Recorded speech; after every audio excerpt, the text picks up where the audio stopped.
во секој народ можеш да најдеш ти некој од романтизмот, од тој период, 18 век да речеме, 19 од просветителството, кај што некој сака посебен регион, дека ние сме посебни, како сега не знам, во секој народ имаш поделби, например, егејци, пиринци, вардарци, тоски, геги, срби, србијанци, имаш свашта и сега до кога може положани или како ќе дојде таму? По тие племињата, да. И сега до каде може да оди? Тиквешијата, замисли тиквешијата сега после 50 години некој да се овој поема нам појави некој поет и после тоа дека се посебна. После 50 години да значи некој да сугерира за тоа дека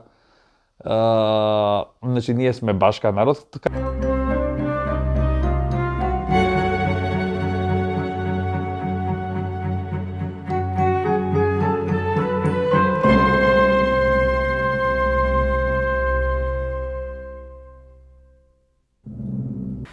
Почитувани гледачи, здраво, јас сум Джейлан Велио, вие гледате програма. Денес во програма ќе разговараме за една многу значајна тема, која што е присутна постојано во дневната политика, но исто така е тема на полемика и во левицата уште од 19 век, поточно станува збор за самоопределувањето на народите до отцепување. Денес на оваа тема ќе разговараме со Зоран Василевски и Мариглен Демири. Здраво, другари. Здраво.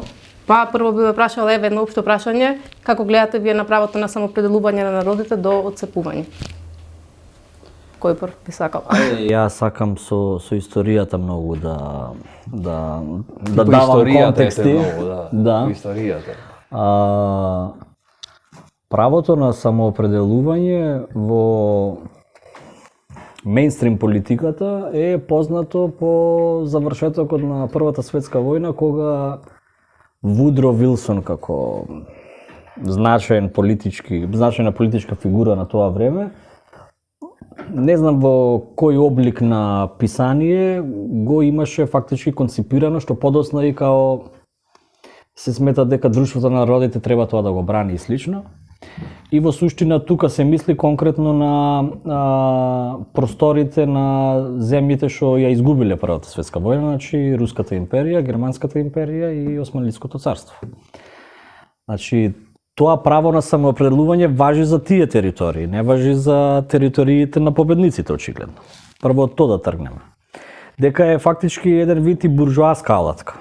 Сега нас што не интересира е како истото тоа право на самоопределување станало алатка во борбата на комунистите за светска пролетарска револуција. Па таму се состои полемиките, нели, помеѓу двајцата најстакнати револуционери Ленин и Роза Луксембург, нели се смета дека Роза е против правото на самоопределување, бидејќи го смета како што кажа како буржоаско право, а Ленин од друга страна смета дека е некое круцијално право, круцијално марксистичко право што треба да се даде. И сега нешто околу ова. Факт е дека во тоа време социјалдемократските тогашни партии најмногу членство и активисти имале од водечките нации во тие големи држави, затоа што нивниот пролетаријат бил најразвиен, живеел во големите центри, да речеме. Сега по периферијата на тие големи империи живееле народи што индустријската револуција не била до тој степен, сега тоа не важи толку за Германија, повеќе за Русија важи, али дефинитивно се биле на пониско скалило во врска со класната борба. И сега, ако гледаш дека комунистите им требале сојузници за да ја изведат револуцијата и после да ја бранат, понатаму, ако разгледуваме историски како после Првата светска војна се однесувале некои народи, дека фактички ја приграбиле шансата за самоопределување и на некој начин после се воспоставила капиталистичка држава, што пак била под нечија управа. Тука е спорот меѓу Ленин и Роза Луксембург. Како да кажам, значи Роза Луксембург е полјакина, еврејка. Она контра тврдењето на Ленин тврди дека независна Полска, например, дека само ќе го раздвои неповратно пролетаријатот и она што пак Ленин го анализира е дека народ што има историја во која што јасно има дејци, револуционери што се бореле за национално ослободување, дека не може тој народ во име на светската револуција да го вратиш неколку скалила наназад. И кој ќе ги читаш нивните преписки, сега ние не знаеме дали имаме пристап до сите нивни преписи, нити сме ги прочитале сите, мораме да признаеме, се добива впечаток дека и двајцата се во право. Па теоретски двајцата се во право, бидејќи Ленин исто така тврди дека народ кој што е угнетуван од капитализмот, но исто така е угнетуван и од друга посилна нација, дека нели треба да се ослободи од тоа угнетување, а ќе се ослободи ако нели сака да се самоопредели. Така од двојното угнетување на некој начин. Но Роза полемизира дека има примери што болшевиците поддржале самоопределување на некои народи што во суштина и немале историска традиција на посебна национална посебност, и тука тоа го потенцира примерот, например, на Украина, кај што вика дека само мал слој буржујски интелектуалци и поет Тарас Шевченко, дека фактички во секој народ можеш да најдеш ти некој од романтизмот, од тој период, 18 век да речеме, 19 од просветителството, кај што некој сака посебен регион, дека ние сме посебни, како сега не знам, во секој народ имаш поделби, например, егејци, пиринци, вардарци, тоски, геги, срби, србијанци, имаш свашта. И сега до кога може положани или како ќе дојде таму? По тие племињата, да. И сега до каде може да тиквешијата, замисли тиквешијата сега после 50 години некој да се овој појава нам појави некој поет и после тоа дека се посебна. После 50 години значи некој да сугерира за тоа дека значи ние сме башка народ, како што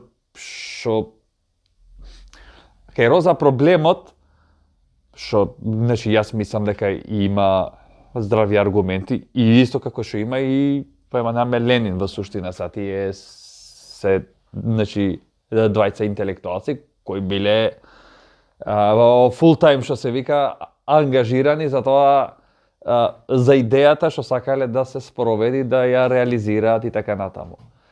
А аргументот што јас мислам дека е многу значаен е дека нациите не се монолитни состојби, дека имаме ние нација, меѓутоа никогаш немаме унификација на таа нација. Има интелектуалци по еден, по двајца, по тројца, меѓутоа тоа не значи дека е ставот на самата нација. Само определувањето да ова е, кажеме, како реализација и операционализација, као, еве, поема неамбе македонскиот народ, например, се самоопредели, асно ми, што ти знам, така натаму. Преку референдум негде спомнуваше дури овој, како се викаше, Ленин. Јас неам видено во овој, што ти знам, 45-та, 44-та, 45-та, 46-та, да имало референдум некаде за самоопределување, или во која и да усвари сакате држава, например, партијата тоа го одлучила. Кога се овој поема нам бе создавала овој поема нам Албанија, да овој кажеме, например, таа се оцртала како овој поема нам бе држава. И овде исто така учествува според она што јас го, значи, гледам, самата идеја за тоа што е нација, како се оформува нацијата, што е есенцијално за една уствари нација, дали една нација може да се оформи или не може да се оформи.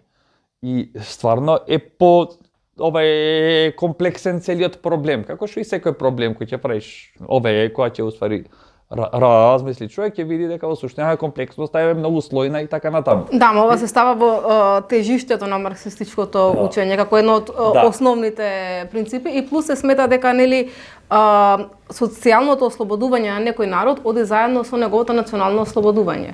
Сад дали тоа е така? Може малку и околу ова да разговараме. Мене ми е интересно ова прашање значи не е ново за нас, но секогаш било предмет на судири во самата левица, да речеме. Еве уште од социјалистичка нека е левица. Па се до ден Дори- денес, И се до ден денес. И сега она мене што ми е интересно во оваа преписка меѓу Роза и Ленин е буквално дилемите што денес се наметнуваат по овие прашања, мислам во поширок контекст, не само за правото на самоопределување, за правилно решавање на националното прашање, пример. Такви некои фрази на некој начин. Но во реалноста многу битни. И сега прашањето е, например, ако во самите години кога после Првата светска војна ова било горливо прашање и многу реално во суштина, прашање е дали, например, тој пристап све да се подреди на зграбување на власта, затоа што само преку власт можеш да ја до крај да ја спроведеш револуцијата, мислам дека 100 години подосна ни се удира од глава. Во која смисла? Зато не е никој крив, не е ни Ленин, ни Роза крив. Во смисла дека како едно од главните прашања на револуционерната левица, колку и да нечиме тој збор да го користиме, или ајде, на социјалистите, имаш во 21 век и во 20 класично националистички во смисла, не националистички, национални движења, што може да се префарбаат со боите на марксизмот, ленинизмот и по логиката на она што го пишуваат Маркс и Роза, дека за конкретните услови, кон секое прашање треба посебен да е пристапот. Не, Ленин тоа го вика. Ленин го Роза вика дека не треба да се стави националното прашање пред останатите. И на овој начин дека ако се спроведи тоа самоопределување, дека всушност работниците ќе го изгубат нивниот класен идентитет работнички, туку ќе се стекнат со национален идентитет. Тоа што го се гледаме случи ние, да. во сите каде и останати земји. Сега во тој контекст ми е мене тезата дека ова прашање во текот на 20-тиот век до толку беше некако залепено, швајцувано со класната борба и со борбата за воспоставување социјализам, што до толку се поистовети со националната борба, што денес имаме, например, народи два што во историјата заедно војувале против фашистичкиот окупатор, против контрреволуцијата после Првата светска војна. Денес тие два народа да се смртни непријатели, да не можеме ли да помислиме дека во иднина тие би живееле во иста држава. И тоа можеме да го кажеме со примери од Балканот или со примерот сега што е на Блискиот Исток. Да. Значи, кој ќе видите вие дека правото на самоопределување беше една од водечките горива, например, на евреите и на палестинците по распадот на Османлиската империја. Значи, првиот претседател на Израел е комунист, социјалист, на хартија или не. Некој за нас утре може да каже дека се бил или не се бил. Он бил член на синдикати, социјалистички вакви. И фактички за создавање на израелска држава пролетаријатот бил придобиен. За после истата таа држава да се претвори во она што е денес, да. На Балканот да не правиме муабет, например, како е ситуацијата доведена до, значи имаш на Балканот држави формирани преку партизанско движење фактички, преку другари, македонци, албанци, срби, хрвати. За денес нивната борба не само од историчарите, туку и од народот да е дефинирана дека па не, тие се бореле само за национално слободување и за голема национална држава. Ова друго им било као фолклор. А ние викаме обратно дека тие се бореле за класно ослободување, а националното прашање и правото на самоопределување им било само една од алатките. Сега мене ми е дилемата колку се претерало со таа алатка. Ако можеме од денешна перспектива да солиме памет на некои великани што го извеле цело движење. Сакаш да кажеш нешто? Не. Само кратко. Ова што го кажува, значи Роза тоа го вели дека разбира зошто болшевиците го употребиле ова алатка во тој момент кога требало нели да се мобилизираат повеќе и слично, но зошто го задржале после нели Октомвриската револуција? Во тоа го гледа проблемот. На тоа контраодговорот некако не е баш јасен, кој го дал Ленин, не знам. Значи, зошто после револуцијата продолжило таму има и нели Брест-Литовск, после има исто, значи многу е интересно тоа четиво на Роза. Жалосно е дури, извините, пошто ова историски дел, затоа многу зборам, жалосно е дури што тоа право на самоопределување, не само Руската социјалдемократска после болшевичка партија, туку после и од КПЈ, и од речиси сите комунистички партии, дури и од грчката. Нивниот конгрес во кој што решиле македонците право на самоопределување до отцепување, нив масакар им се деси после таа одлука во граѓанската војна, тие беа предавниците пред грците и слично. Ама не може од друга И сега македонците, еве јас како македонец што речам браво за грчките другари што толку биле храбри. Али утре некој на тој македонец да му рече еве право на самоопределување на други во твојата држава, одма би било поинаку. И сега што ми е поентата? Поентата ми е дека денес русите, србите, не ми текнува сега да кажем други примери на народи што имале некаква си мини или голема империја. Ден денес комунизмот, комунистичката идеја таму е на тапет, оцрнета, затоа што се смета дека Ленин бил главниот виновник што се распаднала Руската империја, што се свела на сегашните граници. Па Путин тоа го кажа. Аргументот. Точно да, Тоа е на тоа го Путин, кажа, да. Србите ден денес, мнозинството, нече да ги видат комунистите. За нив комунистите се криви што се отцепила стара Србија, тоест Македонија, Косово, Босна, Црнагора. Значи, ти пред 100 години, ако со таа политика си ги привлекол малцинствата во една империја, Така. после 100 години мнозинството ти е загубено неповратно по тоа прашање.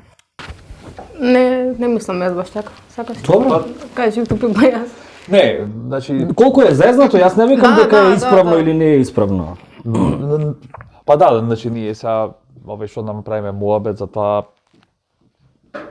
па нам разговараме, еве, во тој контекст Не ни мојме го во оволку кратко време го да разгледуваме концептот на само определувањето што го сметаме како еве да кажеме и историски калоричен за многу дискусии кои значи до усвари па денес на пример не што нам замира. Значи јас добро тука Ленин со ова како се вика Роза, тоа е доста интересна дискусија и обемна затоа што не пишуваат само тие, туку има после тоа се надоврзуваат и многу мислители и така натаму. Да, битно е дека основите некои ги даваат. Ги интерпретираат нивните ставови. Контекстите во кои што и двата пишуваат и се активни во суштина се малку различни. Значи Ленин во суштина имал потреба да ги придобие оние поимањаме држави во Азија и така натаму кои што во суштина биле дел од таа како да кажам империја и така натаму и после тоа значи сите нив дури нели филмот нели како се викаше Црвени во суштина на Ворен Бити, да.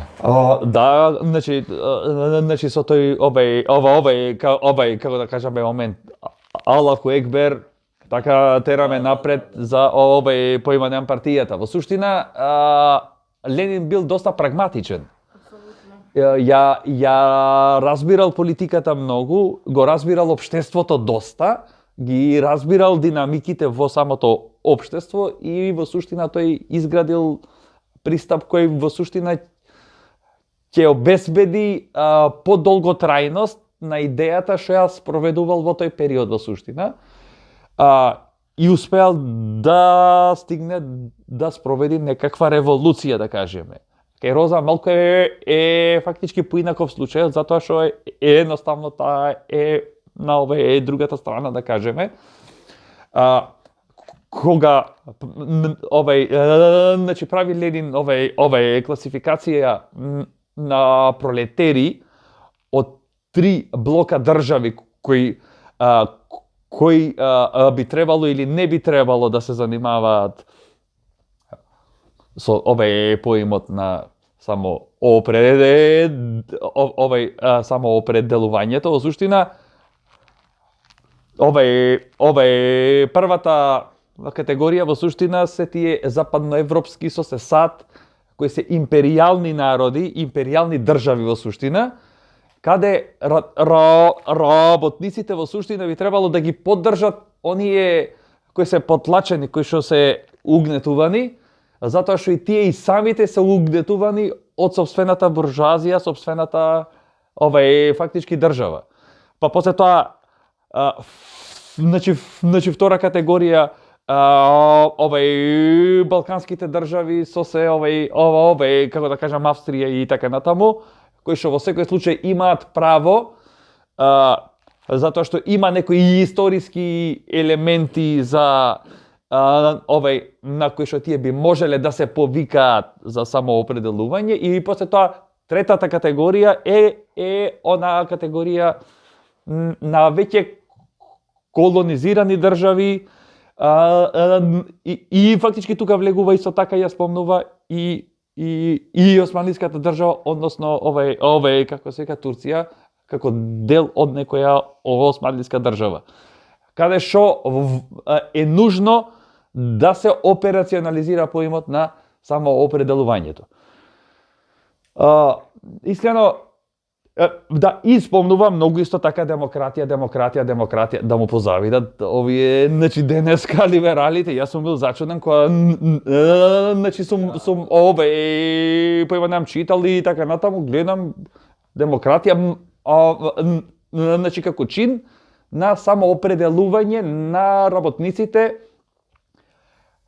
национално, кои би требало да во таа национална борба да се вклучат како чин кој би ги однел подоцна во некоја како да кажем, некоја пролетарска револуција. Да, и јас така го разбирам. Искрено, но не значи дека мислам тоа во иднина добро ќе заврши. Значи ги разбирам јас побудите и поентите зашто. Сега тука треба малце, значи малце и социолошки анализи треба и така натаму. Значи зошто? Затоа што некои проекти на пример траат до 20 години, 30 години, па после тоа има преусмерување и така натаму. Дали се вклучува тука елементот на она што се вика, значи ќе се случи некоја револуција и после тоа нема веќе историја, као или започнува некоја нова историја која што едноставно после тоа нема да се врати назад.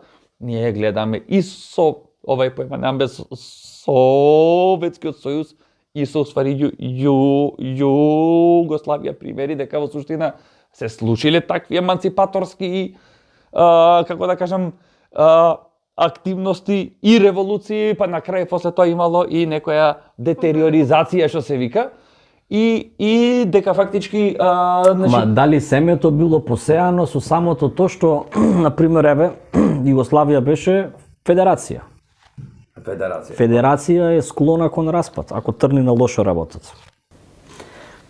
Добро, и ова поделбата што ја направи со 3 различни групи на земји, зошто пример постојат 3 различни групи поради условите. Значи исто така да не заборавиме што викаш Ленин е прагматичен и буквално во едно четиво сега зошто успеале болшевиците стои тоа дека Ленин многу добро ја разбила политиката и затоа уствари нели можел во пракса како се вика, да почувствува што е потребно да, мислам не да почувствува, преку историска анализа и слично, да го даде она што народот го бара. Ако во тој момент тие барале, мислам чувствувале дека се угнетени од Руската империја и ако им значело тоа на малцинските нации, затоа тоа им е дадено. Но тоа како понатака се одива, тоа е друга меч со две острици од една страна. Од друга страна, значи не можеш ти како што вика да држиш некого некаде каде што не сака. Ако пример дел од некој народ не сака да биде, не ја прифаќа таа власт, не знам, чувствува и постои угнетување и све, па не можеш, еве денес е со курдите тоа. Во денешницава нели е најактуелно дека курдското движење освен социјално е и за национално ослободување од сите земји каде што нели постои и претходно беше формирање на или на курдска држава, сега е веќе конфедерализам, друго промена на вакво на концептот има. И сега во денешницава како ние гледаме на ова пример и догмата не е добро пример догматски да гледаме, и затоа условите се многу битни. Дали секој од секаде може да се отцепи, кој од кого треба да се отцепи? Пример, дали дел од една капиталистичка држава сака да се отцепи и да стане капиталистичка држава? Дали е тоа прифатливо? Значи, мора да разгледуваме во конкретни случаи. Апсолутно, многу аспекти се овој појма немаме да правиме моабет се, да, тоа.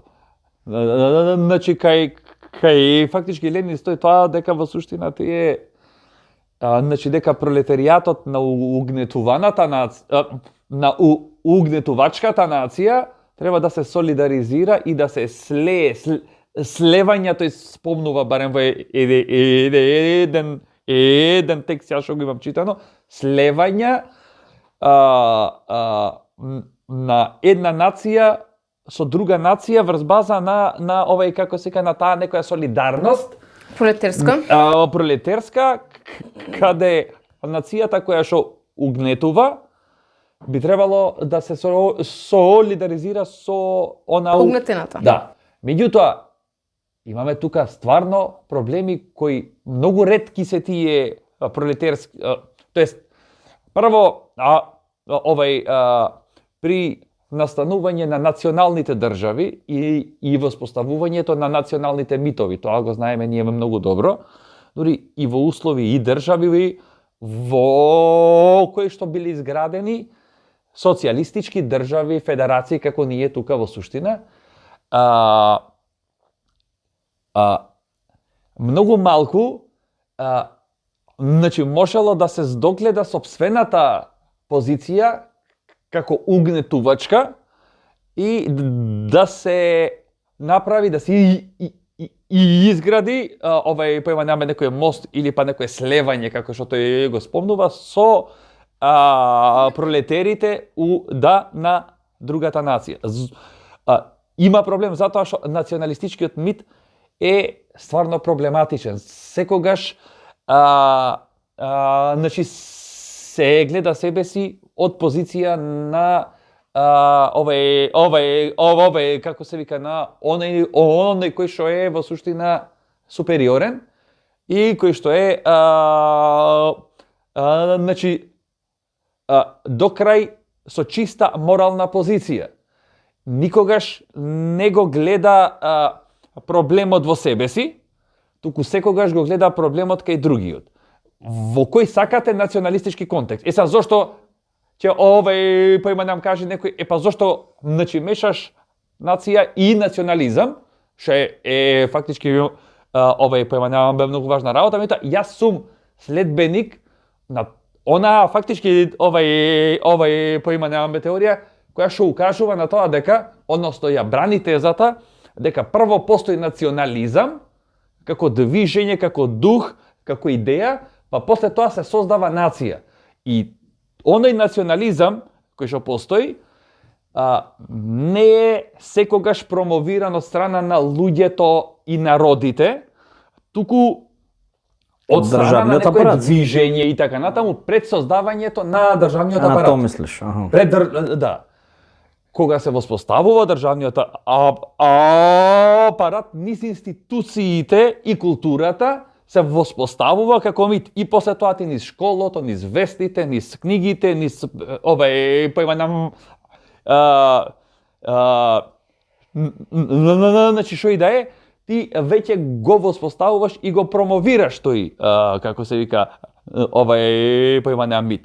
Во тој случај солидарноста не е на база на пролетери, туку е на база на ние македонци, вие албанци. Обе поиманам ние срби, вие поиманам бошњаци. И тука е проблемот, како историјата го просведочува сето тоа, дека не успеваат тие слевања во широки маси, зборувам, сега не зборувам јас, организација од Србија и организација од Косово, имаат, како да кажам... Ма тоа е исклучок што го потврдува правилото, дека се тоа исклучоци од правилото. Имено. Па така испадна дека уствари ова правото на самопределување на народите до отцепување во денешни услови и во тогашни отиде на конто на националистите и на капиталистите. Ама интересно е што Роза Луксембург сега, например, ако се следи социјалистичка зора, гласни идеи, колективот Дуња, дека, например, апсолутно во марксизмот го прифаќаат ленинизмот, значи како политичка одредница, то не значи дека ние треба да сметаме дека Ленин е светец и дека бил во право. Значи ја инклинирам на тоа дека Роза Луксембург во судирот со Ленин имаше повеќе аргументи. А повеќе аргументи имаше ради тоа што после оние настани што се случува како што Роза предвиде, дека праксата ја потврди Роза. Дека финците, украинците, пољаците, дека во моментот кога добија шанса за самоопределување, смачено од рускиот монархизам, деспотизам со векови, помила им беше, како века таму, германскиот кундак и бајонет, да, и дека фактички то се повтори после во сите географски појаси каде што тоа право комунистите го протежира. Еве случајот со Југославија е истото.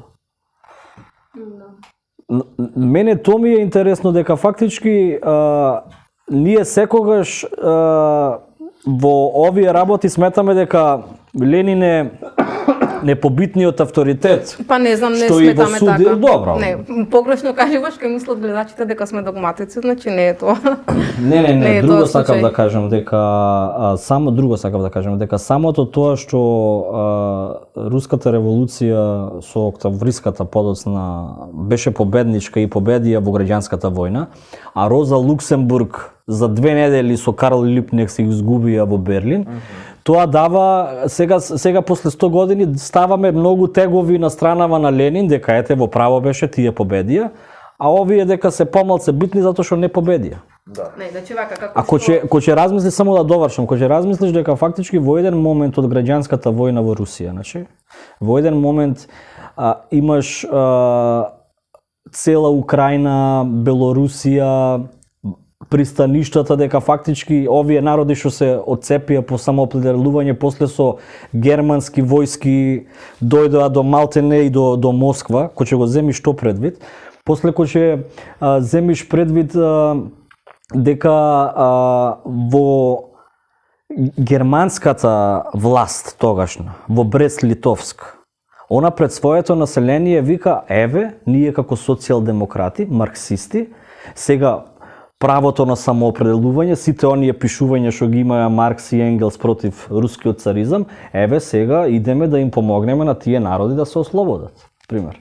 Фактички тука Роза Луксембург, ако го читаш тој дел, не знам во кој дел беше... Кон руската револуција. Кон руската револуција, да, посебен текст, на интернет може да се најде. Ако си читал историја како се одвивала руската граѓанска војна и ако видиш што напишала Роза е во право. Добро, историјата ја потврдува. Ленин е во право теоретски.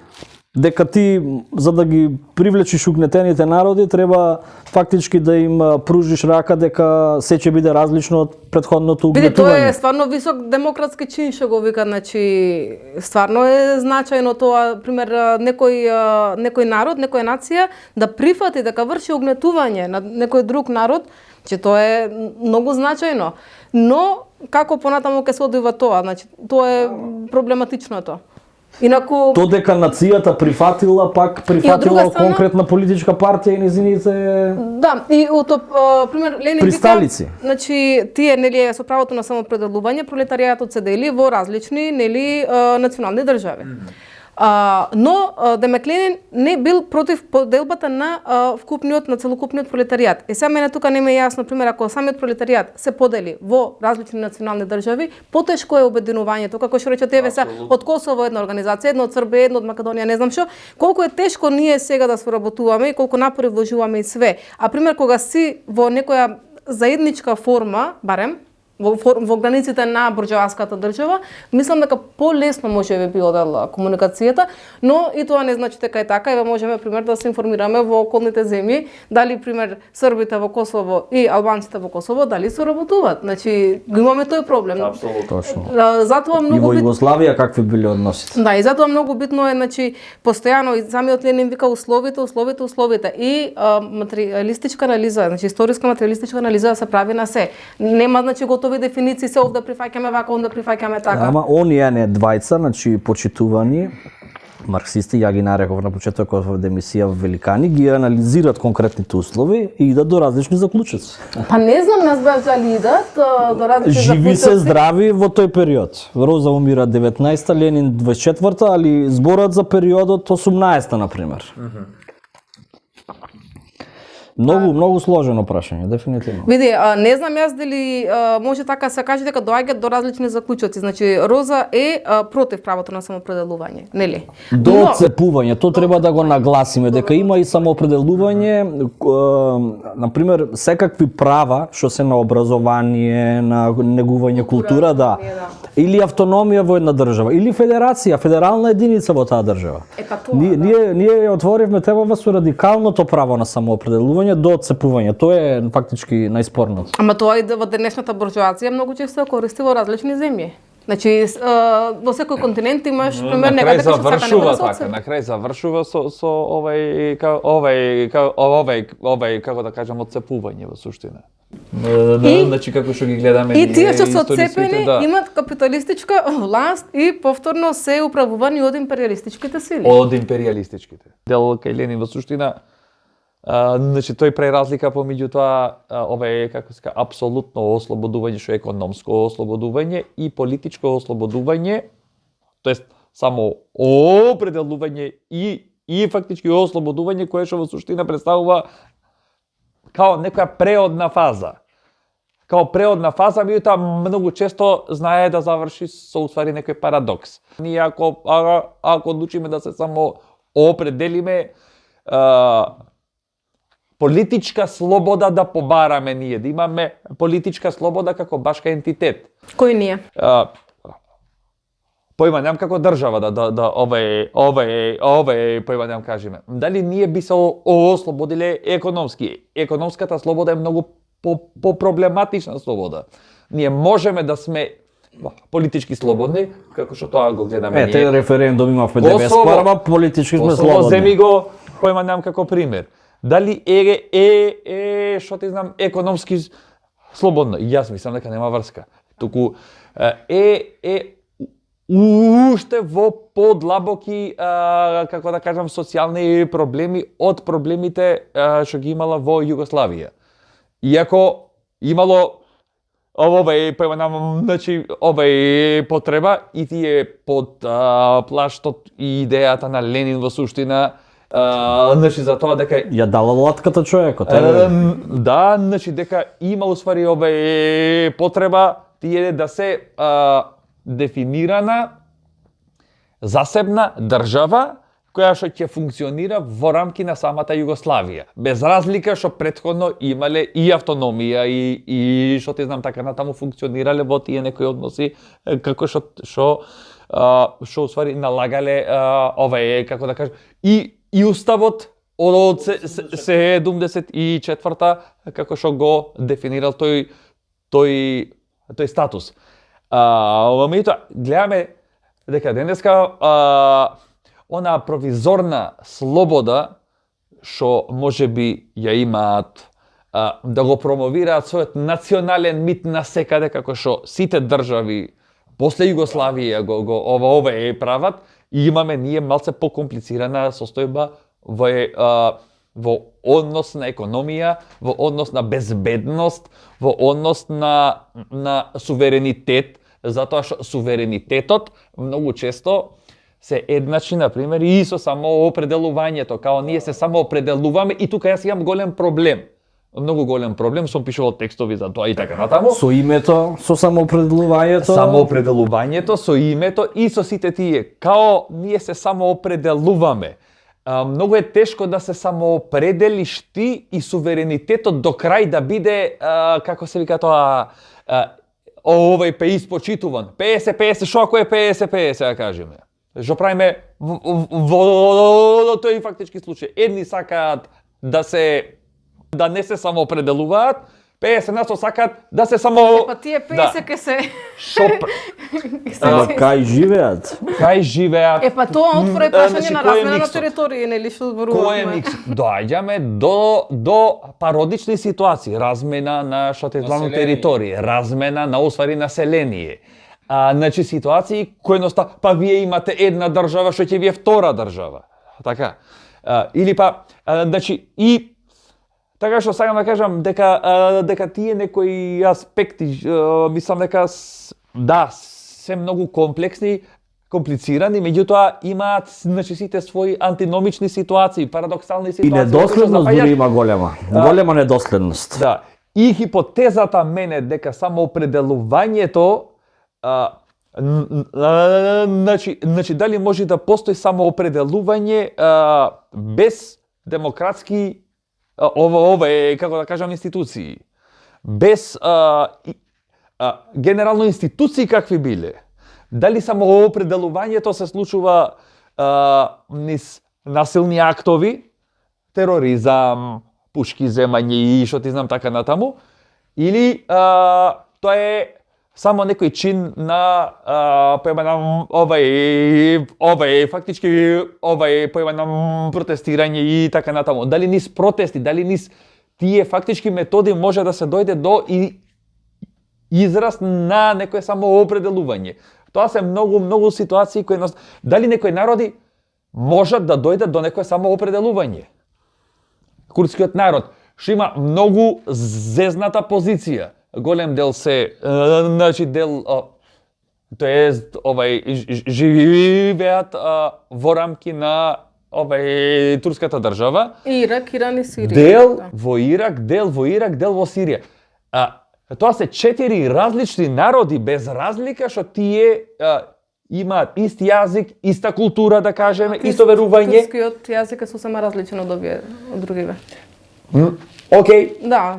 Значи сакам да кажам, значи тоа се различни култури кои едноставно прашање дали оние од Ирак би сакале да се заедно со значи тие од Сирија и обратно, да постои као да треба да постои некоја нулта ситуација каде нема да има воопшто граници никаде и као ајде сега не Одново, како во Африка ќе правиме со квадрати. Ние сите ќе се самоопределуваме, нема проблем и вие овој појма нам ние сме албанци, добро вие овој дел вас не функционира така. Не функционира. Ја еден пример кажував на Балканов тука, кај што на пример на сите гранични подрачја има народи од соседната држава. И сега хипотетички се самоопределува народот од десната страна на границава. И тој дел станува од левава, да речеме, држава. После тие што биле во претходнава држава се самоопределуваат, се тргат тие посебно. Па после тие неколку таму што останале, тие се самоопределуваат и тоа нема крај. На Балканов, пошто многу отидовме на Блискиот Исток, а Балканов ни е во фокус, во делот на Југославија, Косово, Србија, делот мора да потенцираме дека самата Југославија во тие граници асномска не беше предвидено да биде така. Значи, имало, знаеме, преговори... Авнојска, да. Имало преговори Тито Димитров. Имало преговори сигурно и Тито Енвер Хоџа. Така да. Значи од првичната идеја да влезат и Албанија и Бугарија во некаква си федерација балканска што би останала само Грција доле да не е. Значи испадна еден абортиран проект. Например, оној делот што е дека од 45-та до 48-ма македонски учители оделе да ги учат во Пиринска, што викаме ние нели Македонија, учениците тоа било значи право на самоопределување како државен проект фактички Апсолутно. Нов јазик, ново вакво, мислам јазик, кодификуван, сега се учи тоа. Значи, во денешно време, во Бугарија зошто е слаба левицата многу? Они неќат да го видат, левицата мислам на социјалистите, Да. неќат да го смислат, овој рече го Димитров, дека фактички предавник бил. Еве, изгуглајте на YouTube, тој е предавник, пример. Точно. Во Србија предавник бил, не знам, сите биле предавници, во ред. Во Хрватска овој бил предавник, оној бил предавник, така да во тој дел многу се сврти. И ова, значи баш кај албанците тоа што е голема замерка на пример кон Енвер Хоџа, значи меѓу овај појаваме другото е тоа што едноставно го предал Косово и некои градови од Западна Македонија Дебар на пример, да ова значи без проблем во значи раце на овај како се вика на Југославија во суштина, а као тие биле требало пожестоко да се бори, а као можел да се бори. Сега има аргументи зошто па Енвер Хоџа не влегол во Југословенскиот сојуз, па во Југославија внатре Косово да се преустроело. Тога ќе беше добар, тога ќе беше одличен. Значи, многу ситуации кои едноставно како да кажам, Знаеш како е, лесно е отпосле да судиш. Тоа би било кад би било, да, и во суштина зборуваме значи за историјата што се случила и едноставно имаме привилегија да зборуваме за тоа, меѓутоа многу и од оваа позиција заклучоците, импликациите се комплицирани, а замислете да сме живееле во тоа фактички време, да сме биле, значи ние, оние протагонисти и да усвари требало да одлучуваме ние као. Добро, во секој случај би било може би комплицирано. појасно дека ни беше ситуацијата, бидејќи ке живеевме во тие услови што го довеле ова. А сега за условите немаме баш представа, само можеме да ги претпоставуваме. Ја мислам дека има огромна недоследност во самите револуционери. Еве сега ќе кажам пример. Значи, има во белешките на Троцки за Балканот, тие воени кореспонденции, дека во консултации, не во консултации, во разговори што ги имал претежно со Бугарската социјалдемократска партија, со други тука на Балканот, револуционери, напредни луѓе, он доаѓа до еден заклучок дека најдобро за Балканот би било преку демократска Турција да се стигне до Балканска федерација. Спротивно на тоа, во Руската империја право на самоопределување до отцепување на сите народи. После во Југославија имаш Дрезденски конгрес, каде што самите комунисти викат дека сите народи во Југославија треба да се самоопределат, да се распадне, значи краљевината, пошто тоа е гробница на народите, дека цела руска емиграција е примиле, дека комунистите ги убиват и слично. За после која добивале војната 43-та, во Авној ајде истите граници сега ќе ги направиме.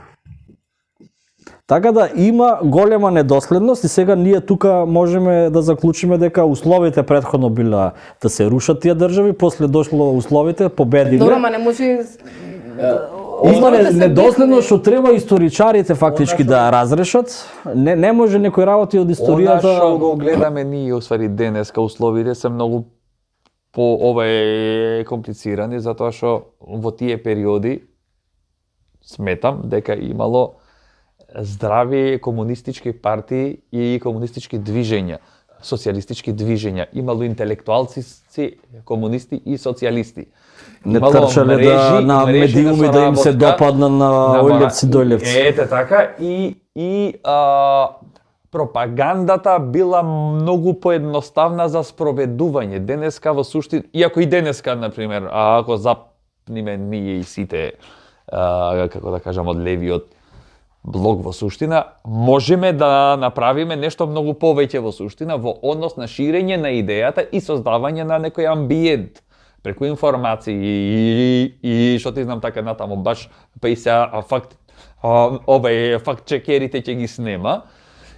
Оние што ја бранат вистината, што ја чуваат вистината, што им треба вистината и така натаму.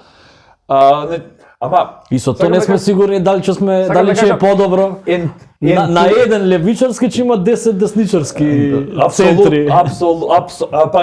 Па ги има сега во суштина. Има 50 како да кажам десничарски и еден фактички левичарски. Толку во со суштина. самоопределувањето е со као однос- теоретски ќе биде добро, а во пракса Со те однос руши со те буржуазијата, милитаризмот. Да, и безбедносно фактички државите се усмерени кон спречување на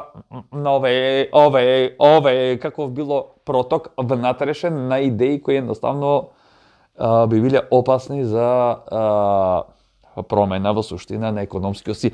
Ако вие се усвари залагате за промена на економскиот систем, а позади председателот Трамп вчера нели стоеше Маски и овој Цукерберг и Безос фактички, овој па тоа укажува во суштина дека значи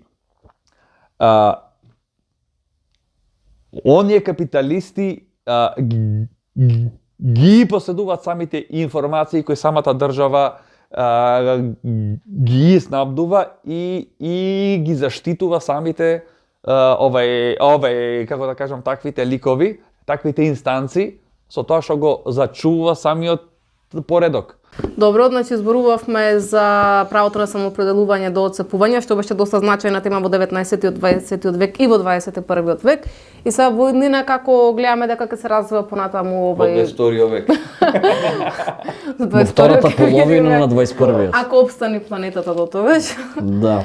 Еве, што мислиш што ќе се случува понатаму? Дали понатаму ќе се експлоатира ова прашање од националистите, но истовремено ќе се гледа дека е круцијален принцип на марксистите, бидејќи во движењата на 20-тиот век, социјалистичките движења сите ова прашање го имаа како дел од нивната програма, нели? Да, и тоа многу битно, многу високо И во поставено. Европа, и во Азија, и секаде, значи.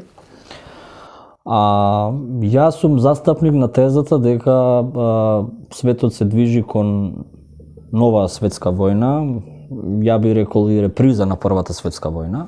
И ако историјата е учителка на животот, ако многу е битно да разгледаме што се случило после Првата светска војна, како што ја почнавме емисијата. Значи ја очекувам исти процеси.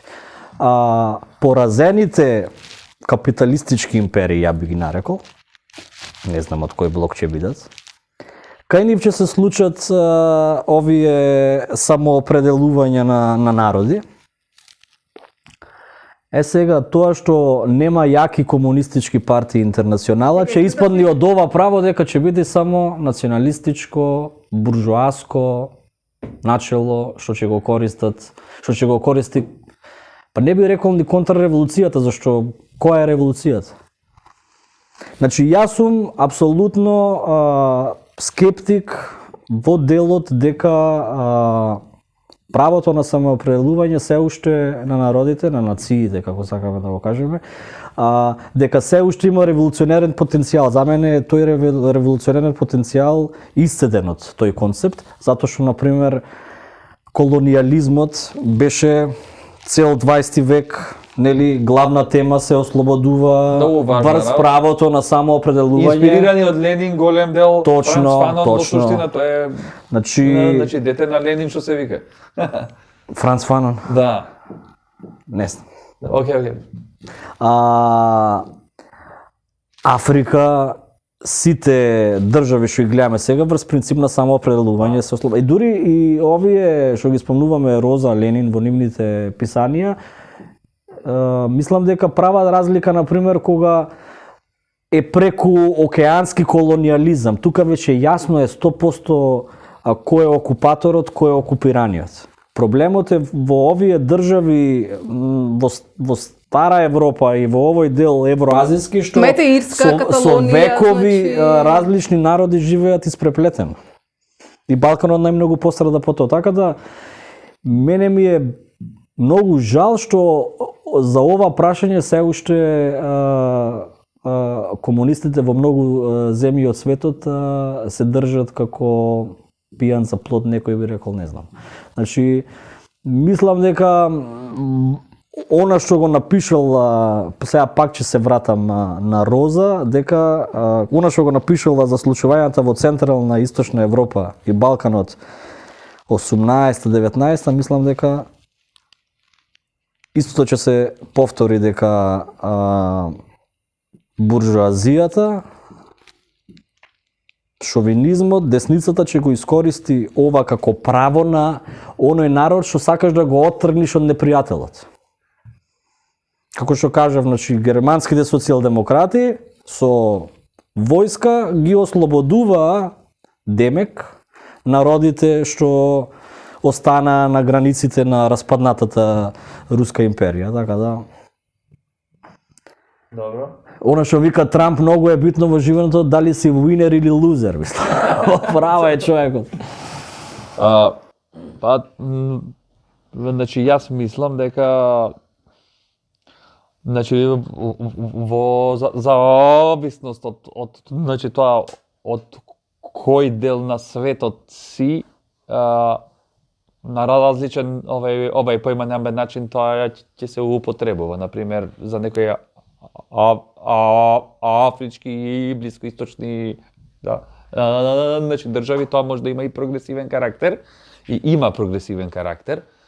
Ми тоа гледаме ние, значи го спомна преска овај поимањен Каталонија и ја спомна Ирска исто така. Ира, Имаме баскискиот овај значи дел кој што едноставно и таму има и тоа комунистички партии таму. Имаме и овај, како се кажа, значи некои партии во Северна Италија, Ломбардија. И принципот кој е? Не сакаме ние да ги храниме оние од југот.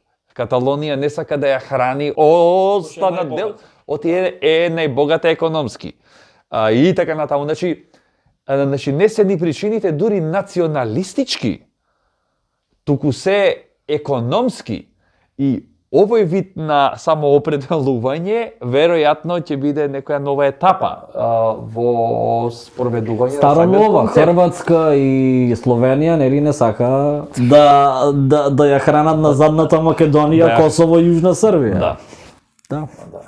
Сега дали тој им е фактички маска за националното прашање, дека еве зато сакаме да се одделиме, или обратно е, дека буржуазијава смета дека сама би терала топ. Па тоа е најверојатно. Да.